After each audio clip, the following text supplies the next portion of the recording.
Les tutos de Zou. Salut les loulous! Bienvenue sur cette chaîne YouTube. Cette chaîne vous permettra de découvrir les bases du crochet avec le matériel adéquat, mais aussi quelques tutos sur des projets type vêtements ou accessoires. Donc pour commencer avec cette toute première vidéo, ce qu'on va faire, c'est qu'on va présenter le matériel de base.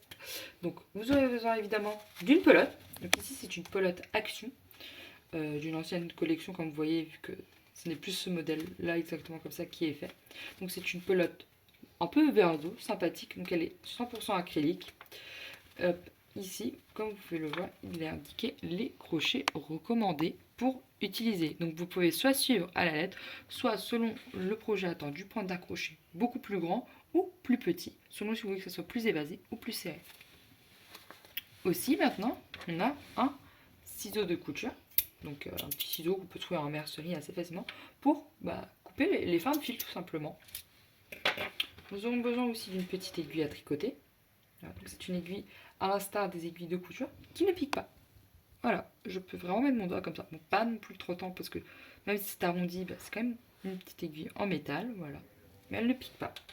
On aura besoin évidemment d'un mètre ruban, tout simplement. Car selon les projets que vous faites, comme si vous faites un vêtement, c'est pratique des fois de calculer les longueurs. Par exemple, si vous avez besoin d'un haut qui fasse 20 cm ou par rapport à votre tour de hanche ou autre. Très pratique. Vous avez besoin de petits marqueurs de maille. Donc ici, des petits marqueurs gris en plastique. Voilà. Donc ça se présente comme cela. Petit maille, petit marqueur. Hop. Moi personnellement, au lieu de les mettre dans une petite boîte ou autre, j'en prends un et je les accroche tous autour. Hop, comme ça au moins, ils sont tous rangés à un endroit. Et enfin, vous aurez besoin de vos crochets. Donc ici, ce sont des crochets en bambou, car en ce moment, je préfère faire avec des crochets en bambou. Donc on a donc différentes tailles. Ici, c'est un crochet de 4 mm, 5 mm. Là, nous sommes sur du 6 mm, excusez-moi. Là, nous sommes sur du 7 mm. Là, nous sommes sur du 8 mm. Et enfin, un crochet de 10 mm. Voilà.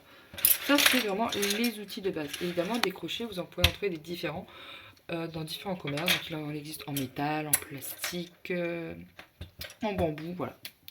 Voilà, merci beaucoup.